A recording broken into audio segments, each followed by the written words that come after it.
Kita akan menuju ke alur ceritanya. Biasa, untuk keamanan bersama, nama, lokasi, dan tempat akan saya samarkan untuk kepentingan bersama. Tak perlu berlama-lama lagi, kita menuju ke alur ceritanya. Sebut saja, di sini namanya Pak Tomo. Pak Tomo ini punya istri, namanya Purina.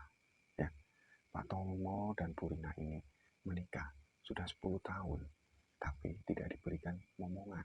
Ya, mungkin belum rezekinya. Si Pak Tono ini kuliahnya serabutan. Kadang kalau ada yang menyuruh kerja di bangunan ya ikut. Kadang juga mencari rongsok. Ya, pokoknya yang penting mendapatkan uang. Mo dan Purina ini belum punya rumah. Dia tinggal bersama mertuanya. Nah, sehari-hari ini Pak Tomo dan Purina ini selalu ditanya sama mertuanya, Mo, ibu kangen, ibu pengen loh punya cucu, ibu pengen punya cucu, Mo. Si Purina ini menjawab, sabar toh bu, sabar toh bu, yang namanya kan saya dan Mas Tomo kan udah berusaha, tetapi nyatanya kok belum dikasih. Ya, kamu harus gimana? Jawaban mertuanya itu, biasa kamu alasan. Nah, dan akhirnya si Pak Tomo karena mendengar seperti ini, dia langsung pamit bekerja kepada Purina, istrinya. Pamit bekerja.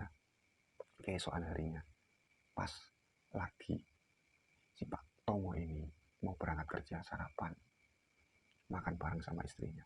Tiba-tiba ini mertuanya ini duduk di sampingnya, ikut makan bersama. Dan bilang kayak gini, sebetulnya yang gak sehat ini siapa? Kamu Rina, apa kamu Tomo? Coba dong periksa ke dokter. Masa udah 10 tahun kok belum punya anak? Nah, di sini Purina dan Pak Tomo ini langsung tersendak. Purina cuma menangis dan Pak Tomo, sabar di, wong nyatanya turun dikasih rezeki kon priwe maneh. Nyatanya belum dikasih rezeki, mau gimana lagi? Mertuanya ini langsung pergi ke depan, dan ternyata di depan ini masih ada ibu-ibu yang pada duduk-duduk di teras rumahnya mertuanya Pak Tomo. Jadi salah satunya ada yang bawa bayi, nah, digendong sama mertuanya Pak Tomo. Dan akhirnya Pak Tomo ini pamit sama Purina, bu, aku tak nyambut gawe bu, aku tak berangkat bekerja bu, nggak usah dengerin kata ibu, wong aku yang menantu aja, tak anggap biasa. Apalagi kamu yang anaknya sendiri kan udah tahu kata ibu kamu. Iya mas, kata si Purina. Dan akhirnya, ayo mas kalian ke depan bareng, saya juga mau ngejemur pakaian, ayo dibawain jemurannya Purina sama Pak Tomo. Dan di depan ini ternyata mertuanya Pak Tomo ini lagi gendong bayi dan bilang kayak gini, makanya mau punya anak jadi kayak gini, gendongnya bukan cucian tapi bayi. Nah, ini di dalam hati kejam banget bu, tega banget bu bilang kayak gitu di depan orang-orang. Kalau saya sih nggak apa-apa, istri saya anak ibu sendiri, kasihan dia kena mental. Dan akhirnya si Pak Tomo ini berangkat mencari rongsok. Di perjalanan si Pak Tomo ini berhenti di pos kambing sambil ngilangin rasa sakit yang mertuanya bilang, ini Pak Tomo minum minuman air mineral sambil merokok. Nah, tiba-tiba datang sih Mas Haris, mau, kamu kan mau cari rezeki, kenapa sih kamu cemberut kayak gitu? Ah, biasa Haris, pasti kamu ada masalah mau. Coba bilang mau, kita kan sama-sama seperjuangan. Gini loh, mertua aku tiap hari, setiap waktu kalau aku di rumah, itu selalu nanyain kapan punya cucu, kapan kamu punya anak. Yang namanya anak kan rezeki ya Riz. Iya mau, kamu udah coba periksa ke dokter belum? Ya udah, saya udah ke dokter, udah ke puskesmas, udah konsultasi bidan, ya jawabannya ya sama, sabar. Ya udah, nggak usah dipikirin loh, kita itu aja cari rezeki, cari rongsok ya. Hari ini semoga kita dapat banyak. Oke, berangkat, kata si Pak Tomo kepada Mas Haris. Akhirnya di separuh perjalanan mereka mencari rongsok, akhirnya istirahat. Si Mas Haris ini bilang, aku kok punya ide mau apa, Haris? Coba kamu ikhtiar pergi ke itu loh, tetangga kampung. Emang ada apa? Kamu tahu nggak? Di samping kampung kita kan kayak ada hutan itu. Iya, ya sebelahnya lagi kan ada gubuk. Iya, emang kenapa? Nanti saya ingat dulu. Wah, ngawur kamu, Riz. Itu kan tempat mencari pesugihan. Iya, kamu kan tahu itu. Tapi dengar-dengar di situ, kalau minta anak juga bisa mau. Wah, yang bener kamu, Riz. Iya, tapi kok aku nggak punya uang, Riz. Yang namanya kasih itu juga kan pasti ada uang. Udah, kalau kamu memang niat pengen ke sana, kamu mau. Ya, kemarin saya dapat arisan, tapi istri saya nggak tahu. Jadi itu uang pribadi saya. Udah, kamu rundingkan aja kepada istri kamu. Nanti kalau istri kamu ACC, kamu ke tempat saya. Oh ya udah, ayo kita cari rongsok lagi. Dan akhirnya si Mas Hari sama Pak Tomo ini cari rongsok lagi. Nah, sampai jam 5 rongsoknya dijual di pengepul, dan akhirnya mereka pulang masing-masing. Dan Mas Tomo ini pulang ke rumah, di depan rumah ada mertuanya lagi. Lah, percuma mau kamu kerja sampai malam, sampai pagi, lawang nggak punya anak, apa yang mau dibanggain, kata si mertua. Dan ternyata istrinya Mas Tomo ini dengar waktu Mas Tomo dibilangin sama mertuanya kayak gitu. Nah, istrinya langsung meluk Mas Tomo. Sabar ya Pak, sabar. Iya, aku sabar. Dia masuk ke kamar, saya kok pengen ngobrol, ada apa tuh Mas? Udah masuk kamar. Dan akhirnya si Pak Tomo dan Bu Rina ini ngobrol. Bu, kamu tahu Mas Haris nggak? Iya, kata Mas Haris, di sebelah kampung kita ini ada gubuk.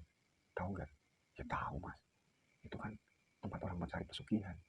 Iya, tapi katanya minta anak itu bisa di situ. Wah, yang benar Mas. Iya, tapi kan kita nggak punya uang Mas. Yang namanya ke situ itu kan pasti bawa uang. Iya ya dek, tapi kamu nggak usah bingung deh. Katanya kalau kita mau ke sana, kalau kamu setuju, si Haris mau minjemin uang karena si Haris baru dapat arisan. Ya, kalau saya sih terserah Mas Tomo aja. Ya udah, kalau kamu setuju, besok pagi kita berangkat ke tempat yang dikasih tahu sama si Haris.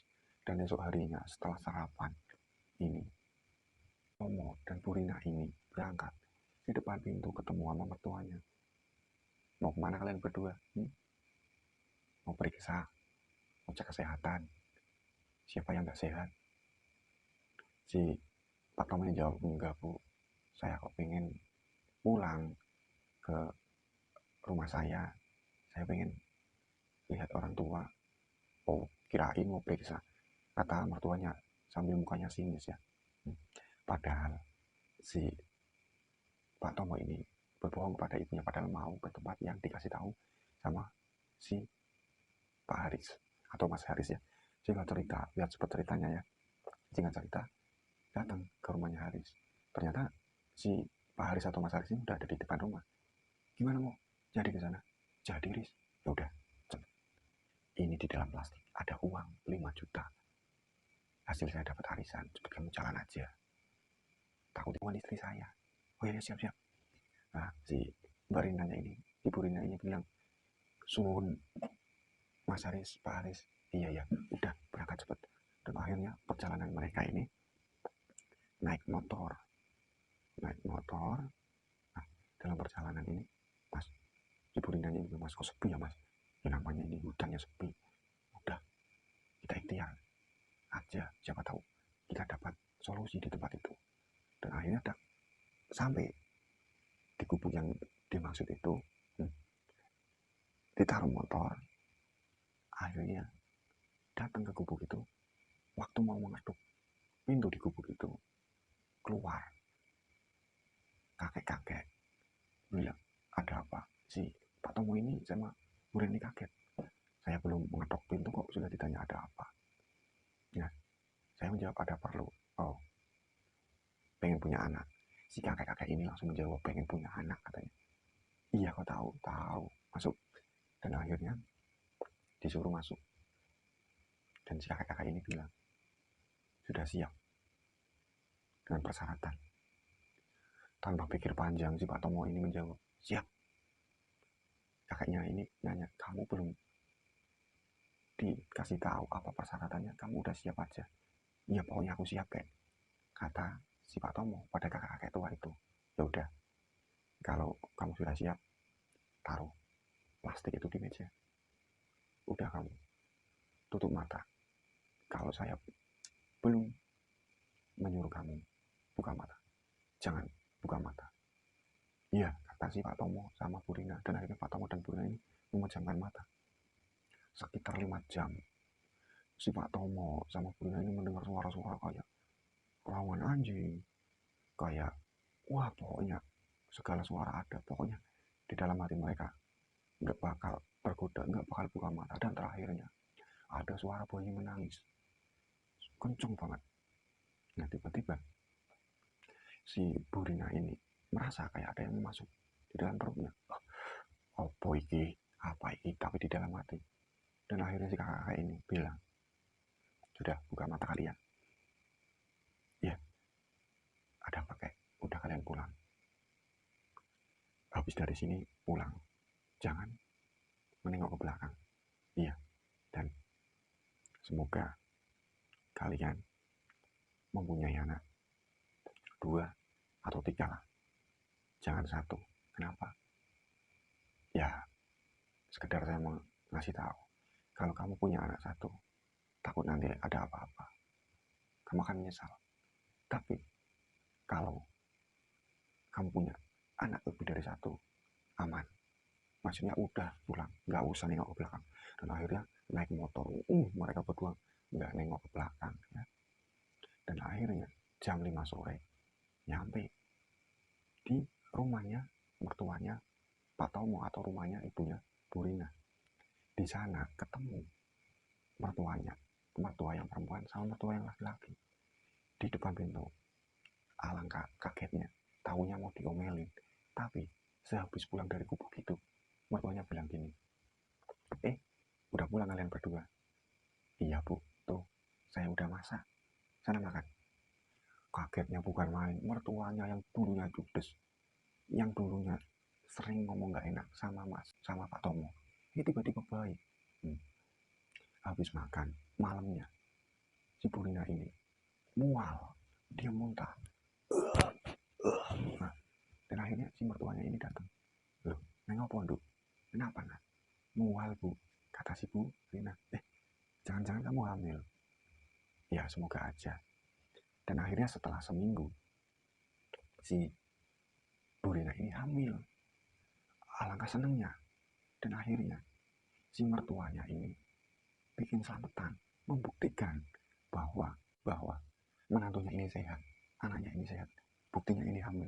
Dan akhirnya digelar selamatan kecil-kecilan. Sehingga cerita lahir di sini bayi yang diberi nama Selamat. Karena nama Selamat ini diangkat dari penyelamatan Pak Tomo sama Bu Rina dengan ucapan-ucapan tetangga. Dengan datangnya si Selamat ini menyelamatkan semuanya. Singkat cerita, si Selamat ini disayang sekali sama mertuanya Pak Tomo, minta apa diturutin. Ya tapi di situ ada batasannya. Kalau minta yang sekiranya mertuanya ini bisa membelikan atau bisa mengasihi, diturutin. Dan selang berapa tahun kemudian si Selamat ini mau mencari kerja, karena di zaman itu susah sekali mendapat pekerjaan. Setiap hari si Mas Selamat ini bikin lamaran, tapi ternyata belum ada yang kena, belum ada yang diterima. Nah, ditanya nih sama neneknya, ya Mat, kamu mau kemana Mat, kok rapi banget? Iya nek, selamat juga, gak enak apa-apa minta sama nenek, sama ibu, sama bapak. Selamat kok pengen kerja, selamat kok pengen, ya pokoknya dapat penghasilan sendiri. Sabar ya, sabar.